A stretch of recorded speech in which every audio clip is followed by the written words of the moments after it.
નકારાત્મકતા વધે છે, ક્લેશનું વાતાવરણ બની શકે છે. ક્લેશ અને સ્રોતમાં તો તમે કહ્યું એમ તબાહીનું કારણ પણ ગણાવ્યું છે. હા, સ્રોતમાં આ જ શબ્દ વપરાયો છે, એટલે એને ખૂબ ગંભીરતાથી લેવાયું છે. પણ આવું શા માટે? કોઈ તર્ક આપ્યો છે સ્રોતે કે અરીસો કેમ આટલો નકારાત્મક? ઊંડી ચર્ચા નથી, પણ એને ટાળવાની સલાહ ચોક્કસ છે. એક શક્યતા એવી હોઈ શકે કે રસોડું અગ્નિ તત્વનું સ્થાન છે અને અરીસાનું પ્રતિબિંબ એ જળ તત્વ સાથે જોડાયેલું મનાય છે. તો કદાચ આ બે તત્વોનો સંઘર્ષ, પણ આ તો એક અંદાજ છે. સ્રોત સીધું કારણ નથી આપતું. ભલે. અરીસા પછી ચોથો મુદ્દો લઈએ. બિનઉપયોગી વાસણો અથવા એઠા વાસણો. ઘણા ઘરોમાં હોય છે ને વાસણો જે વર્ષોથી વપરાયા જ ન હોય પણ રસોડામાં પડ્યા હોય. એનું શું? હા, જે વાસણો લાંબા સમયથી વપરાતા નથી, એમને રસોડામાં રાખવા યોગ્ય નથી એમ સ્રોત જણાવે છે. એવું મનાય છે કે એનાથી માતા અન્નપૂર્ણા નારાજ થાય છે. રસોડું હંમેશા સ્વચ્છ અને કાર્યરત રહેવું જોઈએ, અને ખાસ કરીને રાત્રે એઠા વાસણ રાખી મૂકવા, એના માટે તો સ્રોત સ્પષ્ટ ચેતવણી આપે છે. હા, એ તો સાંભળ્યું છે. બરાબર. એનાથી માતા લક્ષ્મી નારાજ થાય છે અને આર્થિક મુશ્કેલીઓ આવી શકે છે. એટલે રસોડાની સ્વચ્છતા અને વ્યવસ્થા પર ઘણો ભાર છે.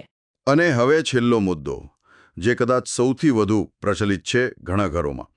ફ્રિજમાં રાખેલો બાંધેલો લોટ. વધેલો લોટ ફ્રિજમાં મૂકી દેવાનો અને બીજે દિવસે વાપરવાનો. આ તો બહુ જ સામાન્ય છે. પણ સ્રોત શું કહે છે આના પર? હા, આ મુદ્દો ખરેખર ધ્યાન આપવા જેવો છે, કારણ કે આ બહુ કોમન પ્રેક્ટિસ છે. સ્રોત મુજબ ફ્રિજમાં રાખેલો અને પછી વપરાયેલો બાંધેલો લોટ એ વાસ્તુમાં અત્યંત અશુભ મનાય છે. એમ કહેવાયું છે કે એનાથી ઘર પર શનિ અને રાહુનો નકારાત્મક પ્રભાવ પડી શકે છે. આ ગ્રહોને જ્યોતિષ અને વાસ્તુમાં પડકારો સાથે જોડવામાં આવે છે. શનિ અને રાહુ બાંધેલા લોટથી? હા, સ્રોતમાં એવો ઉલ્લેખ છે, અને રસપ્રદ વાત એ છે કે સ્રોત અહીં અટકતું નથી. એ ચિકિત્સા વિજ્ઞાનનો ઉલ્લેખ કરીને એને સ્વાસ્થ્ય માટે પણ જોખમી ગણાવે છે, ખાસ કરીને કેન્સર જેવા રોગોના સંદર્ભમાં. કેન્સર?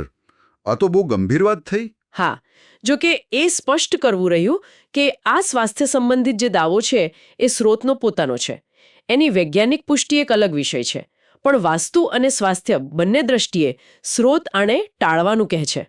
આખી વાતચીતનો સાર એ નીકળે છે કે રસોડામાં જે સામાન્ય લાગતી વસ્તુઓ છે કે આપણી અમુક આદતો, એ વાસ્તુના દૃષ્ટિકોણથી જોઈએ તો અજાણતા જ નકારાત્મક ઉર્જા લાવી શકે છે.